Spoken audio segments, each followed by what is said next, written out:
Hi there, this is Ronnie coming at you with an overview review, which I have not done for a while. This came through the post today. The moment it came out for print on demand from Drive-Thru-RPG, I got a hold of it, and it is this. This is Variations on the Great Game for the Castle Falkenstein system, printed and released by Fat Goblin Games.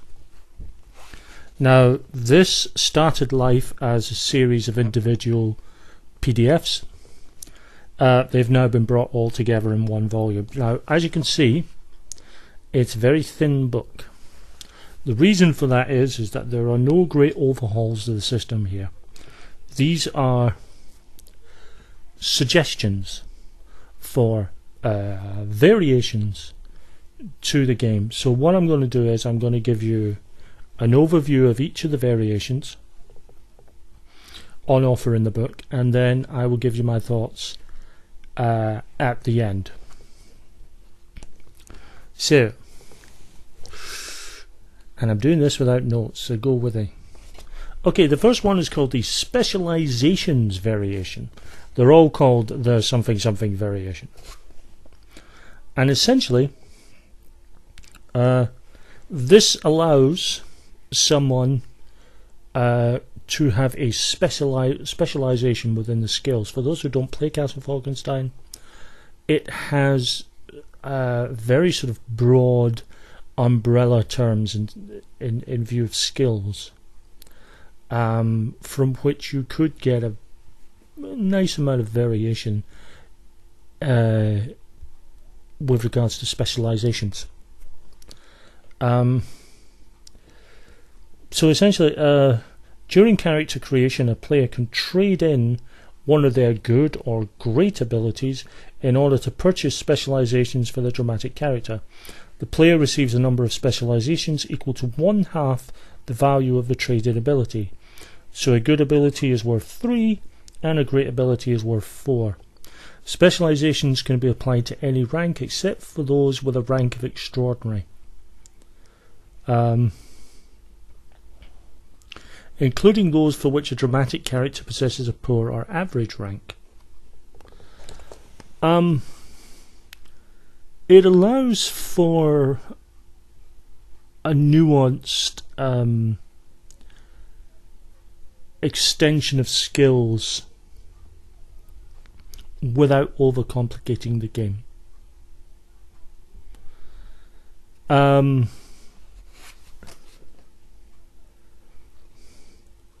And it comes with a very nice little chart here, which my hand is all over, I do apologise, where it has each of the sort of broad skills from the original game and some suggestions of specializations. Obviously it's not entire. The other thing I like is that the various variations, try this, saying that 3 times fast. The various variations are designed, some are designed to be used with both the original books, rules from the original book, and also some of them can also be used with the alternate rules task resolution system from Comme il Faut. Now that is the version that I use, because I find it just moves a little quicker. The next one is called the Divorced Variation, and this essentially, for those, again, Castle Falkenstein uses playing cards rather than dice, and the 4 suits are broadly defined in terms of activities. So you have intellectual activities governed by diamonds. You have social activities covered by spades. You have physical activities covered by clubs, and emotional activity covered by hearts. And all the skills are controlled by one of those suits. What the Divorce Variation brings is the idea of using, if you're to use a sort of action one, you're about to get into a combat. You've got your sword out and you're about to go through some soldiers, and you don't have a club in your hand. You got a whole load of hearts but no clubs. Painful, painful, painful. What the divorce variation gives is the idea that you can be loosely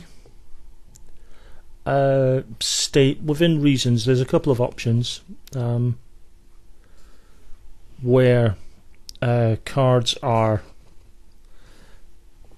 cards from a suit that is not the chosen one. So if you're using a card that isn't a club, it would be at half its value rather than the usual rule, which all cards that aren't of the controlling suit default to 1 regardless of the value.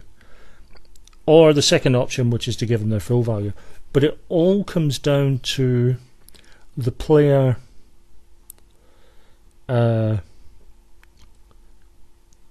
talking to the GM and giving a reasoned argument as to why they feel, to go back to the example, why their hand of hearts should be used for fencing. I'll come back to why I'm intrigued by that. The next one is the improvement variation. Now this is something I pretty much do anyway, but it's nice to see it done here, which is the idea of giving you improvement points for spending on skills and upgrades to your skills in between sessions and at the end of adventures. And I had pretty much been doing this anyway.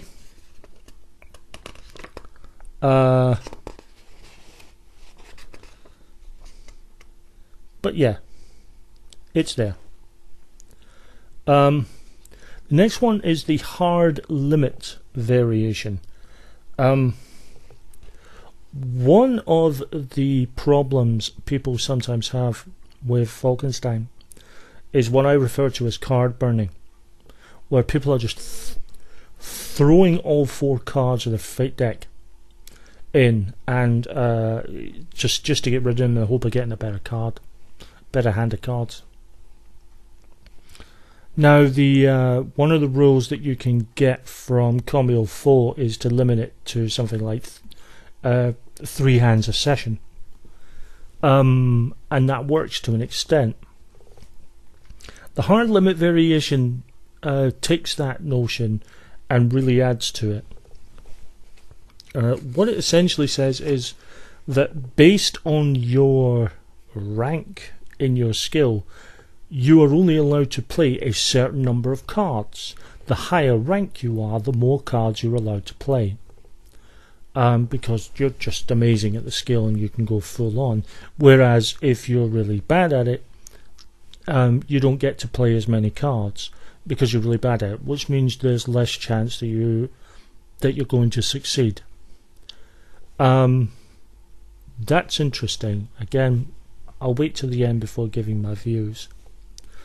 The next is called the half off variation, where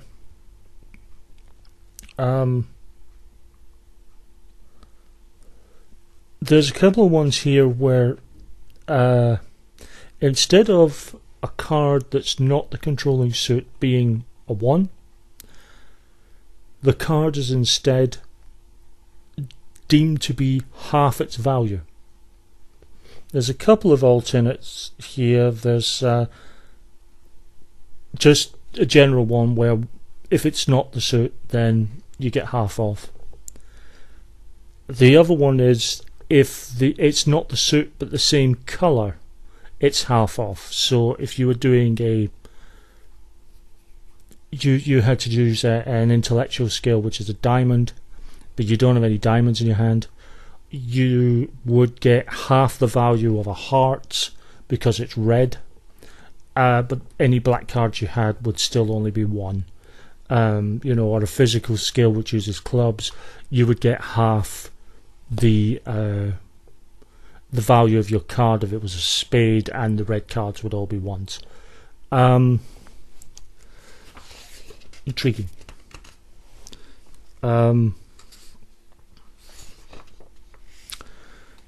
next one is the Dwarfish requirement variation. This one adds new challenge ratings, not stats. Although, one could start. I mean, the highest number is a 12 for extraordinary. One could say you could go to 14, 16, 18, 20. My friend Doc and I did come up at one point with various ones, so I can't remember half of them. Although we were intent on using inconceivable at one point for one of them, because not only was it a great word in itself and sort of fitted, it was a beautiful nod to the Princess Bride, which is still one of my go-to bits of influence for running any Falkenstein game. So there's new challenge ratings, and it has its own little table and everything. The only thing is this is one of the few that does not run with the alternate task resolution system from Call Me Fall. This only works with the original rules. However, it is one of the bigger sections because it's going through all the skills.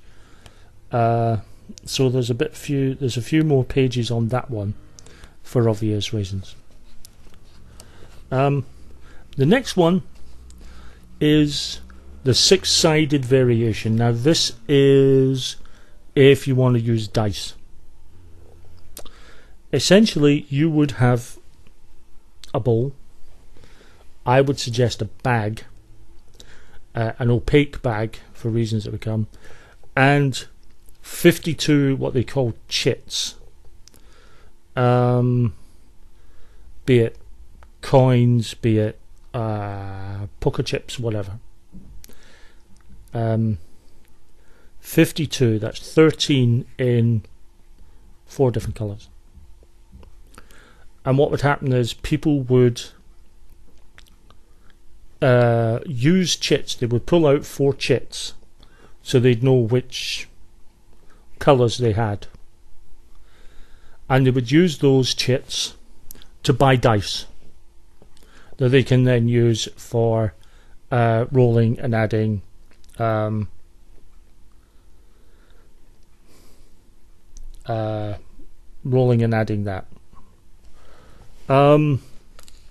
It's interesting. Also gives examples of how to use it to replace the sorcery deck as well.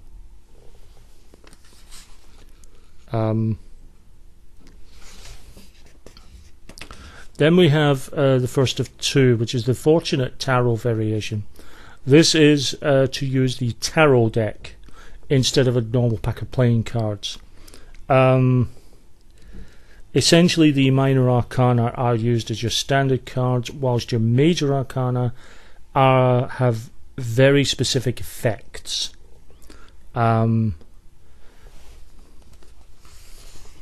For example, the Magician, if you were to pull the Magician, the dramatic character finds a perfect moment of clarity and focuses all their energy on the task at hand. They can convert the suit of one card in their hand to the suit of the ability being used. The converted card need not be played on this feat. And there's lots there. And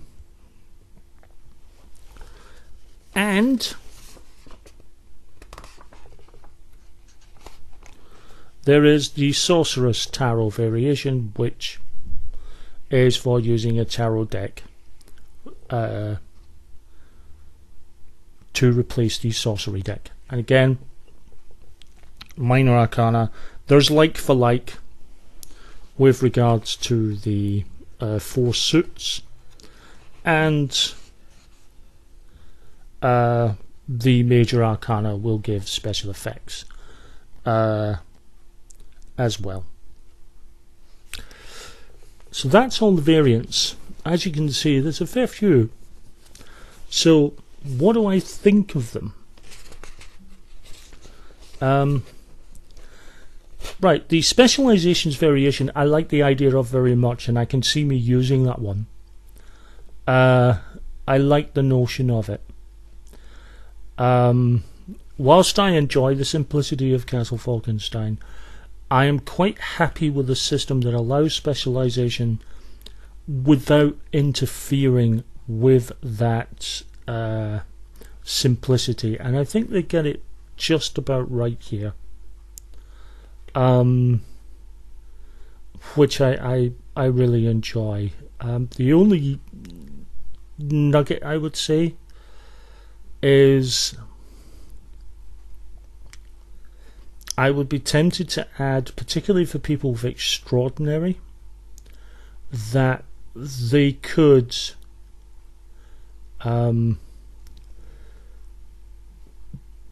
sacrifice ranks in their general skill in order to gain some of the feats, the points for.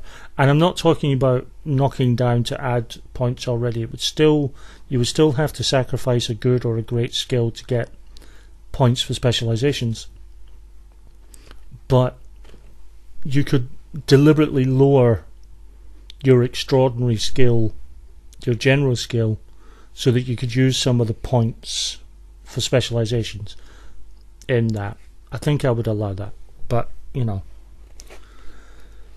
The Divorce Variation I like very much. I think that's an interesting one. I think my only caveat to that is that you really need a good GM.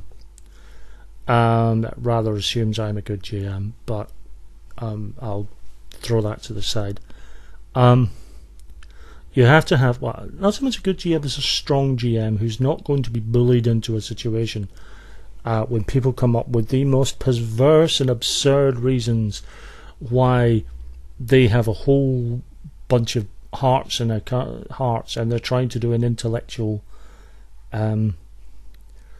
skill check, and why their hearts cards should be used instead. That's open to possible abuse, so you've got to be kind of on it. But the actual notion of it I like very much. The Improvement Variation, as I say, I've been pretty much doing something similar anyway, but this provides an interesting framework, because I was kind of doing it pretty much off the cuff. This provides now a nice framework for me to use, so I like that very much. The Hard Limit Variation is definitely coming into force. I love this. It just makes perfect sense that a person who has a poor rating and a skill can only use one card, so they're less likely to succeed at something. I like that very much, so that's coming in.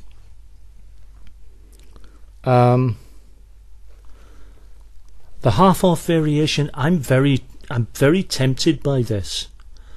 I have played games where people are really upset that they don't have the right kind of cards at the right time. I'd be tempted to use the second method though, where you get half off if it's a card of the same colour, rather than a just half off. I like that one better because it still allows a fair amount of balance. So I'm more keen to do it that way. But I like it very much. The Dwarfish requirement variation is a great idea, but as it's written I can't use, well, it's not that I can't use it, I wouldn't be able to use it because it's written with the original rules in mind and not the alternate resolution system from Comme il faut. Having said that, I think a little tinkering, I probably could use something with it so I'm glad I've got it. The final 3 I would not use, but I state this with the final 3. It is not because I don't like them. I think they're all interesting. That is the 6-sided variation for using dice, and the tarots. I like the playing card mechanic of Castle Falkenstein. I don't want to use dice with it. I really don't. I like its uniqueness, that flavour of using dice. Of using dice is different, you know. I like the playing card mechanic. This is not to say that I disapprove of this variant. The variant is interesting. I think it adds a tad more complexity to the game than I would like. But other people, you may have a different feel for it. I certainly like that it's in there. There may be people who would be interested in playing Castle Falkenstein, but may find the playing cards mechanic puts them off. This allows them to use dice in a way that is interesting and might pique their interest to using the game. And in that respect, you know, I think it's a valid variation. It's just not one I'll use. I probably will not use the tarot decks, but I'm less skeptical about using those. But I do appreciate what they've done. I like this notion of having the tarot, the minor arcana, and then the major arcana giving very specific special abilities and one-off kind of interesting abilities, some good, some bad. But it would make for an interesting game. So I'm not opposed to it. I guess I'm very set in my ways when it comes to their playing cards. Plus, I have a very nice, because I used 2 cards, sure, for the fortune deck. I have a very nice set of cards from oh god, I can't even remember the name of the company now. But I have a picture sort of steampunk cards, and they're lovely. And I also have, my friend Doc gave me a very nice set of Chronicle of Narnia playing cards with sort of gold leaf trim around them, which I use as a sorcery deck. And I really like those cards. I think they provide an interesting aesthetic to the game that I run as well, and I would be loath to replace them. But the variations as placed in here are interesting, and I'd be intrigued to maybe try it, but I don't think I would stick with it necessarily, because, as I say, I'm going to set my ways on that. Overall, though, I think this is a great addition to Castle Falkenstein. I think people, if you like Castle Falkenstein, you probably already have this. If you like Castle Falkenstein and haven't heard of this, get it. I think it's well worth your time. It's not that expensive, actually. And I think it adds interesting small variations, mostly to the mechanics, and how things run, that you can take or leave. And that works for me. So I think this is a great addition. Well done to everyone at Fat Goblin Games for this. I think it's an excellent addition to what is by far and away my favourite system of all time. Excellent product, beautiful production on it, well worth getting your hands on if you're a Castle Falkenstein fan. So thanks very much for watching, guys. Hope you enjoyed the review, and I'll be back soon with another video.